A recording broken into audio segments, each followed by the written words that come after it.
First thing we're going to do is with a screwdriver. Now you may have with your machine a little flat piece of metal with some edges that look like little blades. That would be your screwdriver. First thing we're going to do is take out the needle, and there's a screw. If you follow up the needle to where the needle is clamped into the machine on the right, there will be a screw. If I turn my machine around, actually, this is the needle clamp screw on my sewing machine. Sometimes it's this little thumb screw that you can see here. Other times it's just a normal, looks like kind of like a normal screw. You'll need to loosen that a little bit. Take your needle out. We're also going to take off the foot, and certainly on a Janome you do that by pushing here. It's either going to be plastic or a metal piece there that you just push toward the front of the machine and the foot drops off. So I'll put that in its storage box on top of the machine. We can also take off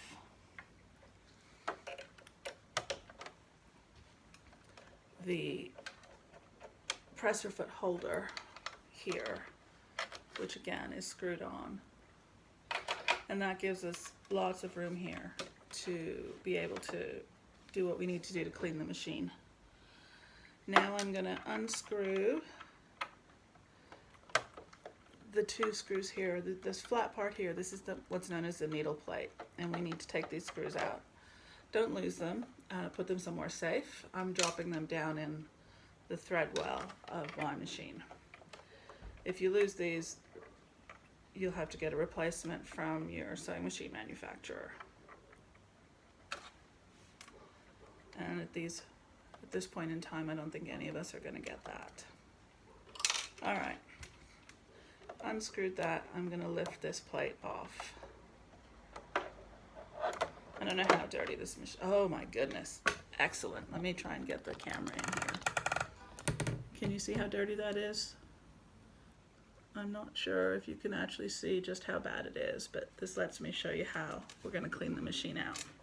This is the little gizmo that comes with the machine. Now, if you've taken my beginner's class, you know I'm not a fan. I think that these nylon bristles are more likely to push the fluff in the machine around than they are to lift it up. So let me just pull that out. I just pulled that fluff out from in between the feed dogs. And if that's in there, it's going to interfere with your fabric feeding. So let's go ahead and push out the rest that's in there. Well, not so useful after all. My tweezers have a narrower blade and can push. There we go. Look at that.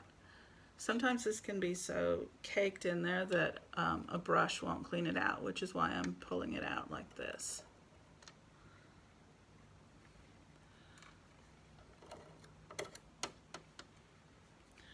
Normally I try and have my machines a little grubby before I teach a beginner's workshop so that I can really show what it can look like in there if you don't clean it out. Let me lift this out. This is the bobbin race. I'm going to lift it out. I'll give that a wipe in a minute. This is a makeup brush. I find them really effective for cleaning out the machine. If you think about it, these bristles are meant to like pick up powder and hold on to it. They do the same with any fluff inside your machine. They just lift it off. And you can see that, how easy that comes out. Now, another thing I learned about from a Craftsy class is using a pipe cleaner.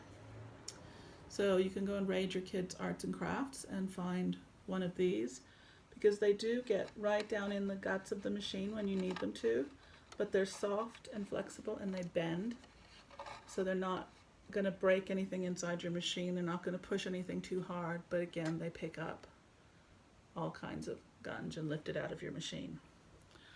So you just need to go over all the bits of the machine that you can reach, and I'm just pulling. Wow, look at that. I'm just pulling it off with my fingers, and then I'll throw it all away later. Clean in here. You really do see a lot of fluff. Sewing machines are dusty places. Thread and fabric give up lint, so you really do find a lot of dust, and it can be a little bit oily depending on how recently you oiled your machine. Now, most of the time, if you have a computerized machine, I'm not going to recommend that you oil it really at all unless you never take it for a service.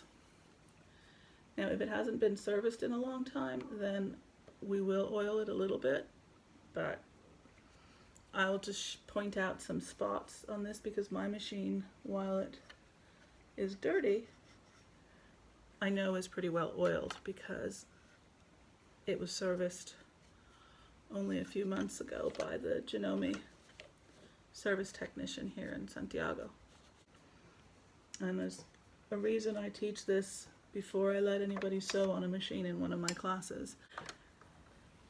If you realize how much can get into the machine before you even learn to use it, you will hopefully remember to do this reasonably often.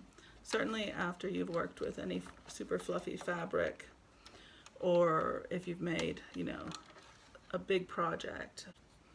Anyway, I've pretty much got this clean as far as I can tell.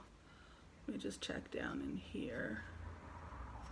A little bit more down in there. Now, please don't use canned air in a sewing machine because all you're going to do is blow the lint and the dust into the gubbins of the machine, and we don't want that. You can use the hose of your vacuum cleaner, but I recommend you put like the toe of a stocking or something over the hose, and then you can just go in there and soak everything out. All right, that is pretty much all we need to do. Now, if your machine has not been serviced in a long time, you can put, if you can see, hang on, let me tip the machine up a bit. In here, underneath where the bobbin case sits, is a little wick. It's a little hole and there's a wick in there. And a drop or two of oil on that is very useful.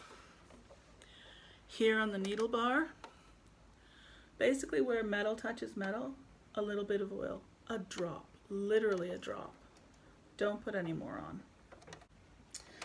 Okay, this also has fluff and, if I'm not wrong, even some glitter, which is really pretty impressive because I don't remember sewing with glitter. Once we check that there are no bigger lumps of fluff in there, I'm going to lay this back in. There's usually a mark here on the machine and on the bobbin case, but if you can't see that, honestly, turn the hand wheel one full revolution, and if this is not placed in properly, it'll rattle or it'll get pushed out. So we're happy with that. I'm going to just check the underside of this, make sure that it doesn't have any fluff or lint on it. And it seems to be okay, so I will lay that back down. And I'll retrieve my screws. The first one. And look, I found the one that came with the machine. It's really fiddly though, but if this is all you have, it will work to put the screws back in. But if you have one of these nifty little short squat screwdrivers, it's so much faster and easier. So it's a purchase I recommend. There we go. Pull down your needle threader and check and see if there's any threads or anything caught on that. If you have a needle threader. Mine looks in reasonably good shape. Okay. And to put my presser foot holder back on, and it's a case of putting it, sliding it on, lining up the screw hole. Again, I can't do this without putting my hand in the way, but I usually say tighten it to finger tight, then use your screwdriver to just give it a little bit of a more of a turn, and that will help make sure that it's on nice and tight. I can put my presser foot back on, but actually before I do anything else, now that I've put this needle plate back on, let me just do another turn, make sure that it's not disturbing anything. And there it is. I'm just going to lay my presser foot underneath and lower the lever and slide the foot in place, and it clips on when it drops. Comes off like that. You put it back on just by dropping the lever right on top of it. Okay, now we're going to put a needle back in. Sewing machine needles they have a rounded front and a flat back, and I hope I'm able to show you that. Is a black flat back, my goodness. So the back goes in. I'm going to take it and hold it as far as I can go and tighten it finger tight. Tiny little turn. Now, I know you can see a light shining on here. My machine is actually switched off and unplugged, and I'm using a table light because we want to make sure that it's nice and safe and we don't accidentally sew over our fingers. So that is cleaning and a little bit of maintenance, and now the next video I'll show you threading.